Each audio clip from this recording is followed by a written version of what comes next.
Well, looking back at the Hawaii game, really happy with our kids' performance. I thought that they came out. We were ready to go right out of the gate. We started fast, and we finished fast. And we played well, I thought, in a lot of phases. And were able to accomplish what we wanted, which was only just find a way to win. And that was our goal all week, be 1-0 at the end of the week. I said that last week at this time, and so we accomplished that goal, which was good. And now as we go into UNLV, it becomes the same thing, and we're going to be 1-0 against UNLV, find a way to win. Again, big picture, and then a narrow focus, and the narrow focus is on UNLV Rebels this week. And I think it's a team that has had a resurgence. Coach Houck and his staff have done a really nice job of flipping that thing. They're playing with a lot of confidence right now. Caleb and Tim and Marcus Sullivan, I think, create, it's a trifecta a little bit. Anytime you got a quarterback, a real tailback, and a real wideout, you're explosive on offense. I think their offensive line's playing pretty good right now. I've seen them quite a bit on tape, on exchange tape. I've seen them on offense quite a bit to know that already early in the week that they've played really, really well on offense. So we'll have our work cut out for us. We need to have a great week of preparation and go down there and just find a way to win. So with that, I'll open it up. I know you try to take each week the same, but 2 wins at your back, does that make things a little easier, kind of No. maybe a little lighter? No, not in terms of what? Because I want to answer your question, right? Yeah, no, just in terms of kind of moving on. Maybe a little less pressure No. on your back. Big pressure every week. The more you win, the more you create. And but that's all on me. That ain't on the kids. It's all on me to get me and our staff to put them in a position to succeed and to play well on Saturday.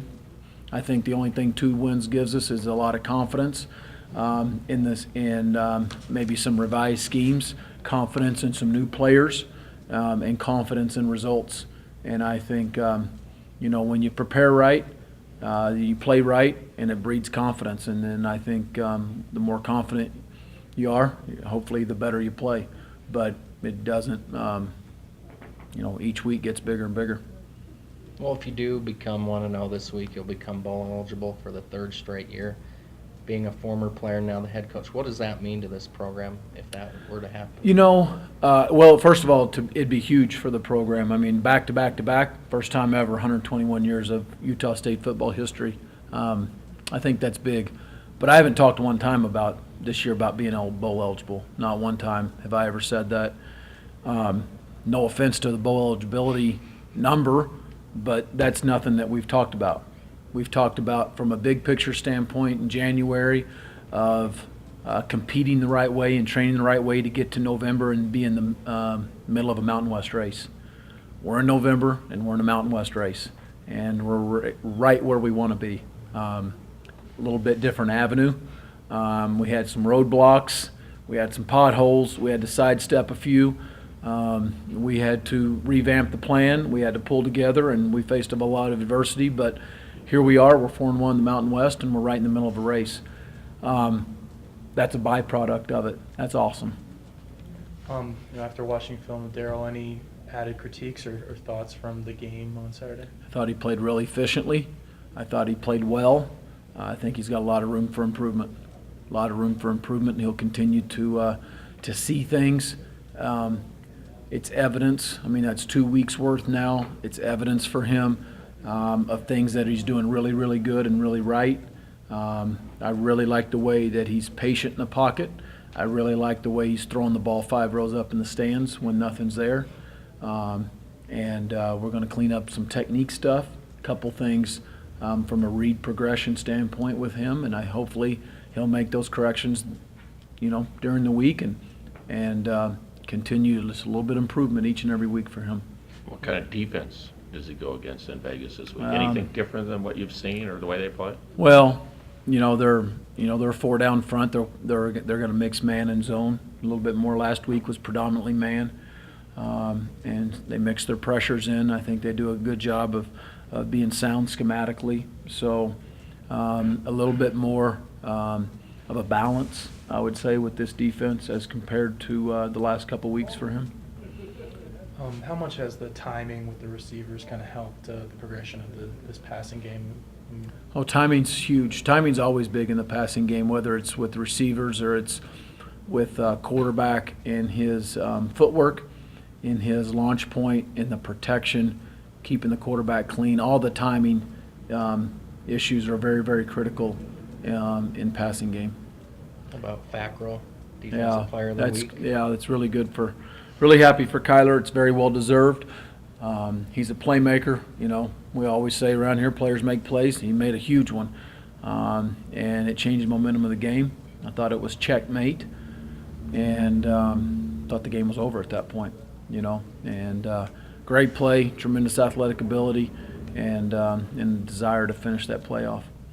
You're just telling us that DJ's dad passed away. DJ He did early. That's too bad. He's been struggling then physically. Early this morning, just had some health problems a little bit, but I it guess happened early this morning. That's something you guys all feel badly about, I'm sure. We do. It's a, it's a guy. It's a part of your family. You get that call early in the morning from a mom. It's not easy to take. I have no idea what DJ's going through. I've never been through that myself. But we'll be there for him and his family and support him in any way we can. I was just with him for a little bit this morning, and so it's a sad situation. Must show a lot of character of DJ for the kind of senior season he's kind of had with the injury. Now his father passed away. Yeah, I don't know much to say. I haven't really thought about it, but sometimes life deals you big blows. The kids had a couple of them. But he had last week, that day you had those kids there. He was terrific with those guys down there. Well, that's his character. That's DJ. I think in tough times you find out your character. To see him with those kids like he's got no issues, talks, volumes about DJ's character. I wouldn't expect anything different from him, but DJ is, you get what you get with DJ, and he's a first-class kid, worker. Has been a great player here for a long time. Matt, I'm not sure exactly what the question is here, but it's interesting that Utah State and UNLV have had a lot of games against each other where it meant very little to either one or both teams. This year, they're both playing for exactly the same thing, which is number 6. Yeah, probably the first time in a while, huh? Yeah. Yeah, I've been in. I guess I've been in some of those ball games where it probably didn't mean much either as a quarterback, playing against them. But I'm, like I said, right now we're playing for the same thing as far as bowl eligibility, but we're playing for the Mountain West race too. You never know what's going to happen here in a few weeks, and it won't matter if we look past UNLV or anything like that. But it'll be a big game Saturday. They'll be fired up and be a home game for them, and I'm sure that they'll want to get that taste out of their mouth from last week, and we've got confidence going into this game, so it should be a tremendous matchup. How's the health of Brandon Swindle and some of the other guys who had to leave the game on Saturday? We haven't practiced yet, so we'll see how those guys were. Brandon was a game-time decision, just like I told you guys after the game on Saturday. But, until a kid is out for the year with an injury, I'm not going to comment much further than that. What was it like for you to see some of your former 93 That was teammates? cool. Yeah, it was really neat, to be able to honor those guys, and that was the first bowl win in school history. And seeing those guys come back is important to not only us in our program, but it's important to them too, because I think they feel connected to the program. And I always talk about us playing for the guys that have come before us, and that's those are some of those guys. And to have them back and to Coach Weatherby back, I think is part of the family atmosphere that we want to have around here, and that has been created, and I want to continue that. Had you made a decision to play wherever he was? Didn't he recruit you to Arkansas, then he was recruiting you to here? Yeah, and sometimes that can be the case. As soon as he left to go here, they quit recruiting me, and Utah State started recruiting me. So sometimes scholarships talk.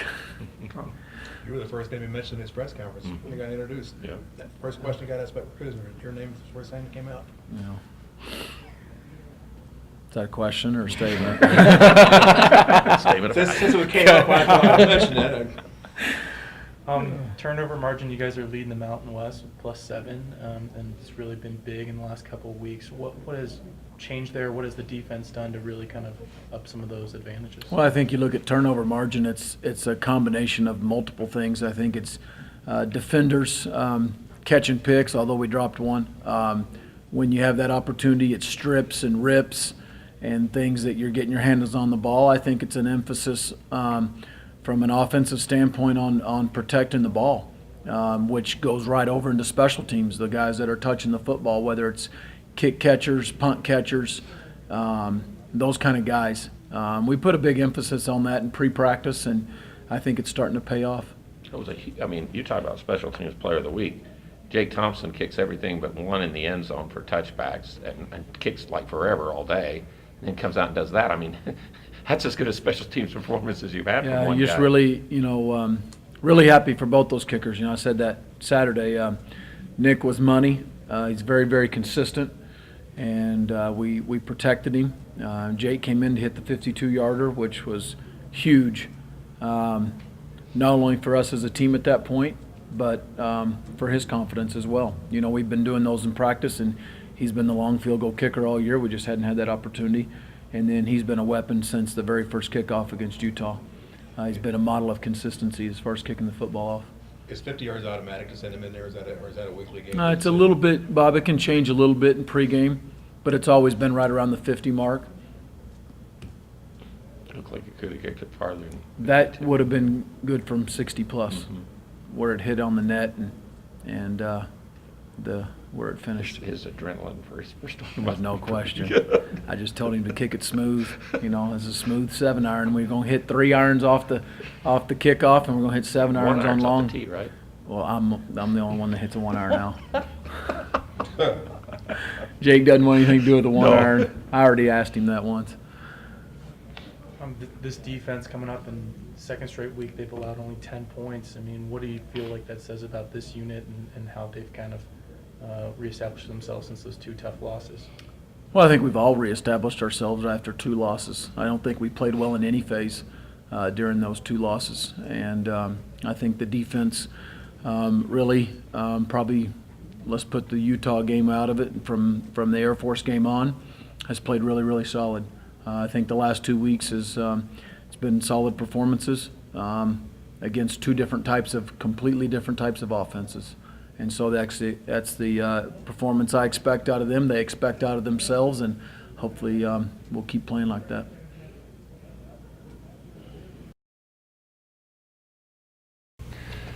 Versus Hawaii, I feel like the offense came out strong, came out confident. Darryl did a great job out there for his second game starting.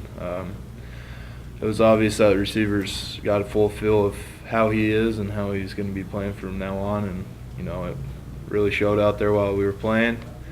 Offensive line, I feel like came out, did what we needed to do, had a great game. Got Joey DiMartino another 100-yard rushing game. So overall, I think just as an offensive standpoint, we had a great game.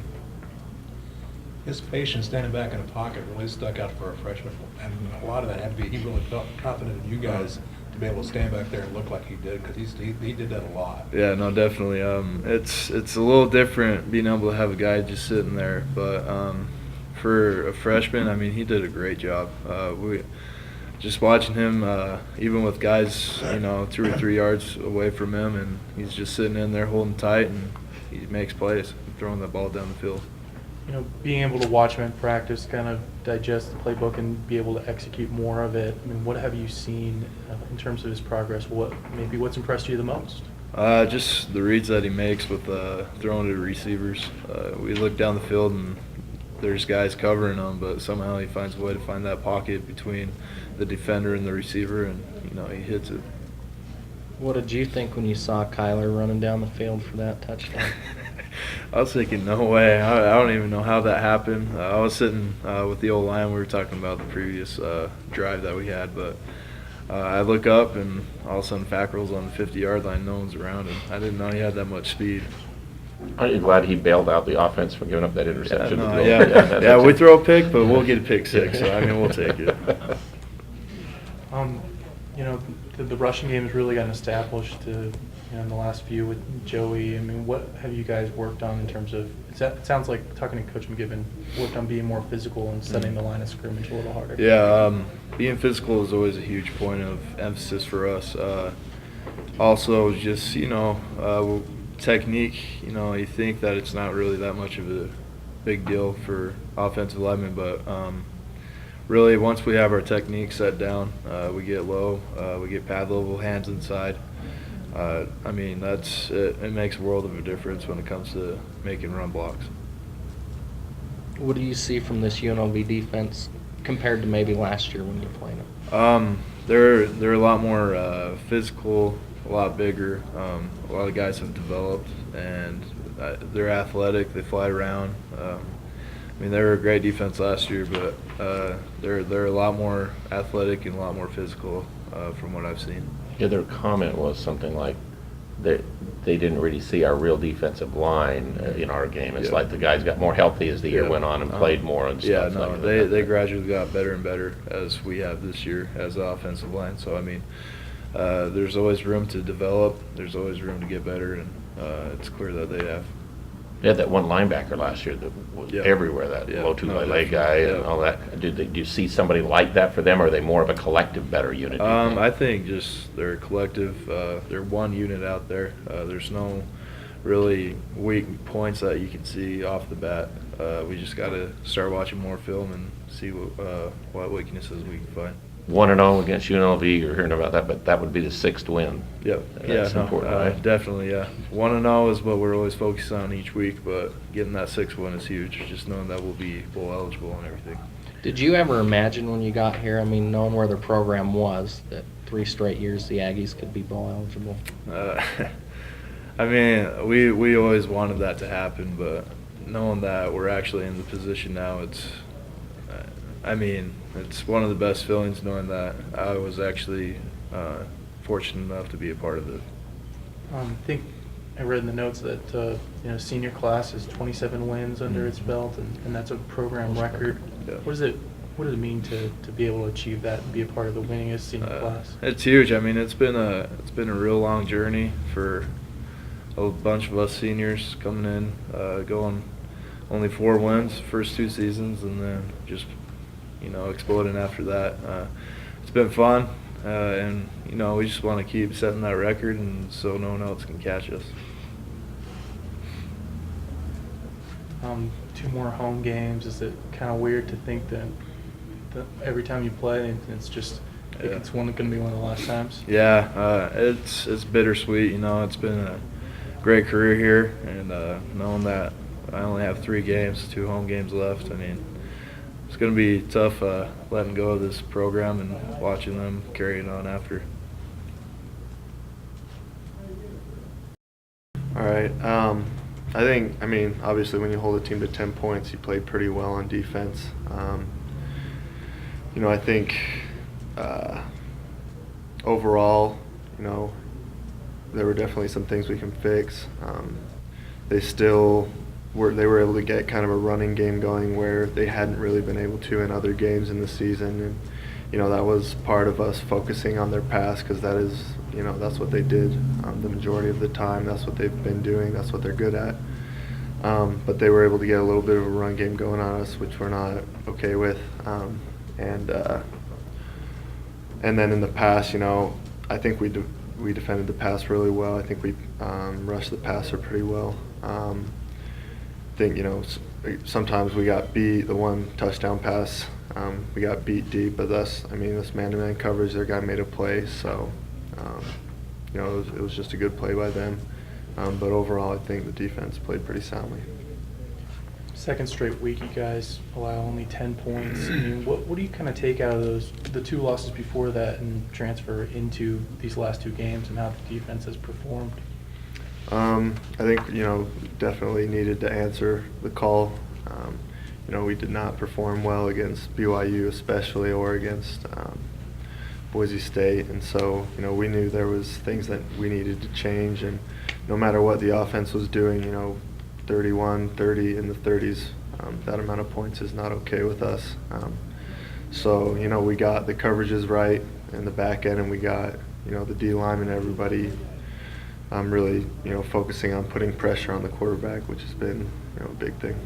There must be something right going on defensively to think that their first series, they go down, kick a field goal, you adjust the second half. They come out the second half, they drive down and score, and then you adjust, and they don't. So there must be some good things going on coaching-wise and technique-wise, and you guys accepting of some changes or things that need to happen there. Yeah, absolutely. We made some adjustments at halftime, and we came out, and I don't know that there was anything wrong, schematically with the touchdown. It was just, a good play by them, but we definitely, everybody, the corners locked up the receivers after that, and everybody just kind of boned up and started, making more plays after that. Yeah, because I think it was 4 or 5 straight 3-and-outs Yep. after they scored Yep. in the second half. So What did you see when you watched the replay of your 99-yard kick? I saw me just losing gas a little bit at the last 30 yards, but it was awesome effort from the whole defense. I had just a whole crowd of teammates around me looking to block somebody, and I just had to make the one cut and just run as fast as I could. And there were people running down with me to celebrate and everything, so it was awesome. So you saw the whole play happening right in your face. You knew what was going on. You could see where you had to be and all that stuff. Or did you make it? Did you think they were throwing it where they were going to throw it?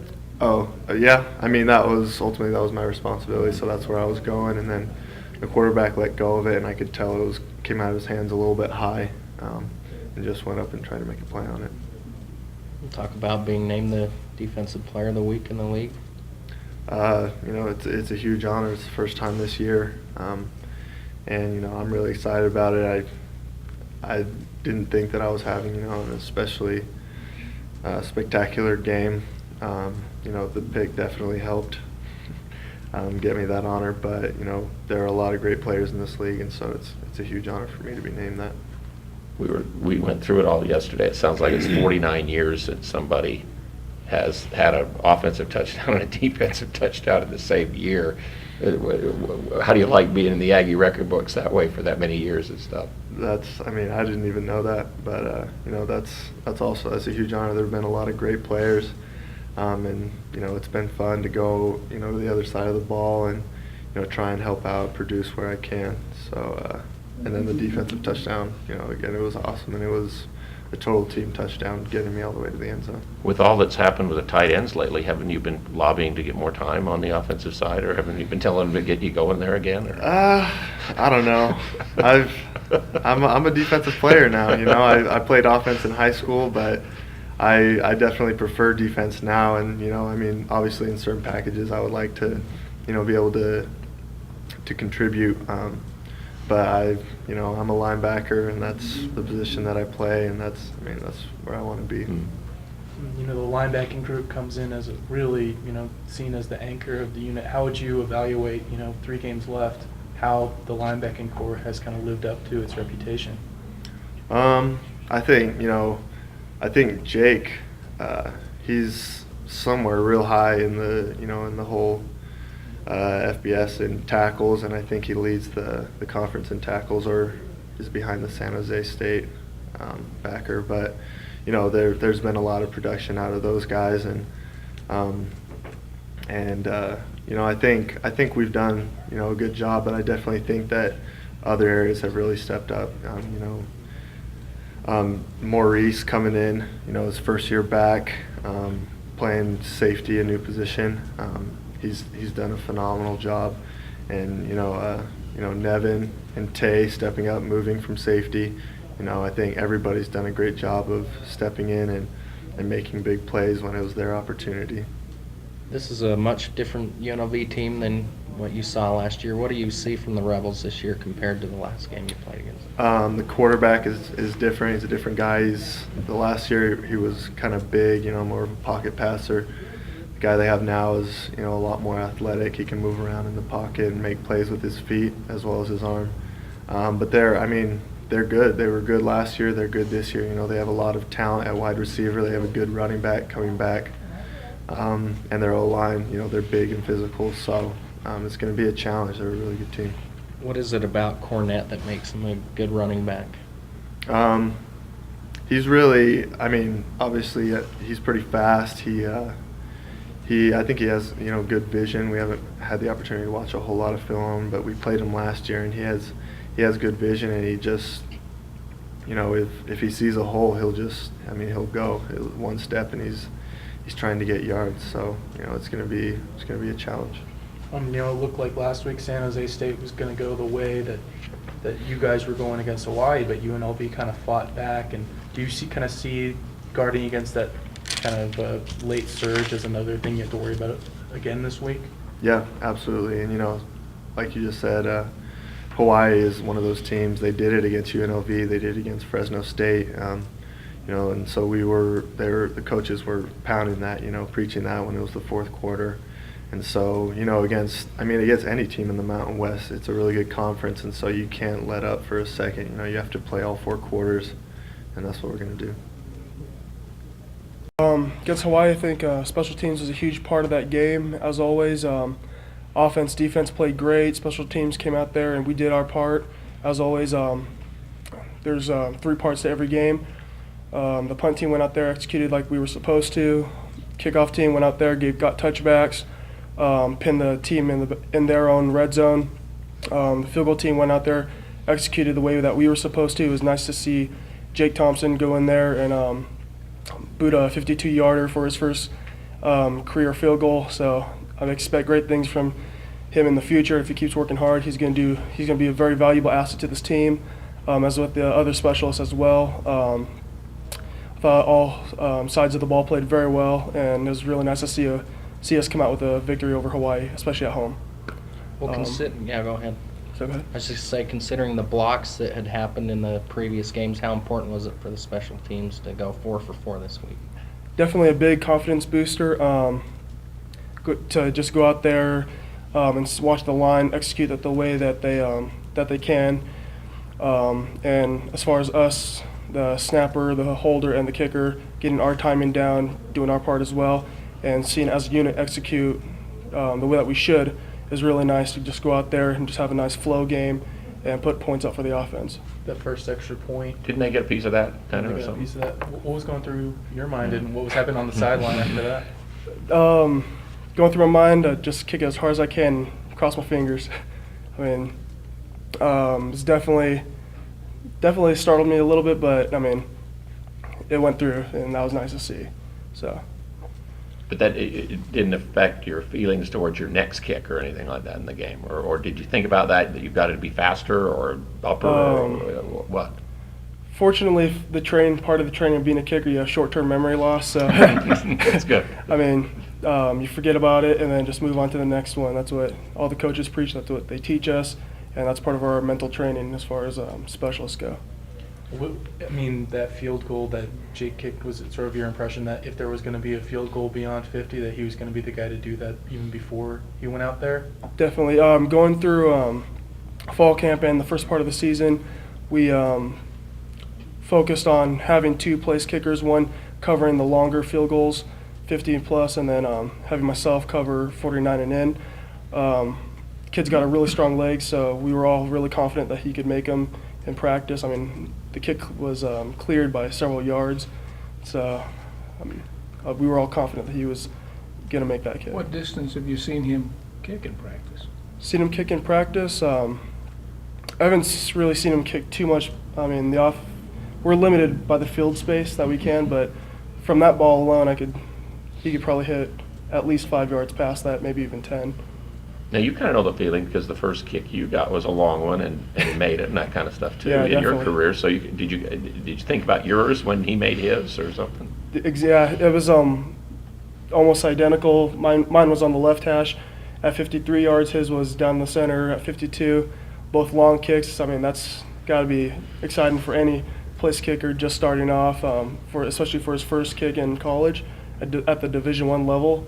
against a good quality opponent. I mean, that's just exciting. Whenever we ask, and we hadn't done this, I think since the season started this year, but the coaches always say when you ask about the kicking game, there's open competition every week. Absolutely. Is that still the case? Yep, absolutely. As with every other position, coach has to keep that competitive edge, go with the hot hand, and we have a lot of specialists. What is that process for a place kicker every week? What is the competition exactly? How is it judged? How is it graded? How does it evolve? Throughout the week, our biggest days are Monday, Tuesday, Wednesday. We all get kicks mixed in, and obviously it goes back to game performance throughout the week and weeks prior to, and basically leading up to the next kick. It's all, I guess, collective, as I put it. Yes. We were talking about the blocks and three games in a row block kicks. I guess a bye week is a long time to ruminate on that. What did you guys work on as a unit in terms of getting that down and preventing any more blocks? Everybody just focused on doing their own part. That's the biggest thing that we needed to do. The line, they needed to do their part. As far as the snap hold kick, we needed to do our part, speed up our operation, get sound. The 2 weeks did give us a lot of time to make sure that it was, to make sure that we got done what we needed to get done in practice. We had the defensive coordinator rush us more than usual, put pressures on all sides of the line, pressure my timing, and really put us to the test, especially the first week of the bye week, and then through the second week kind of backed off just a little bit, but still kept that competitive edge to keep us going into the Hawaii game fresh.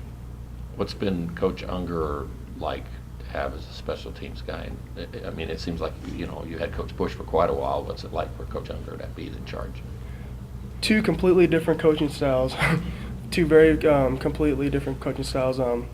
Coach Unger's a very good coach. He's a very player-oriented coach. He's constantly making sure that our legs are fresh, communicating with us, just trying to get a feel of what our mentality is going into the next game.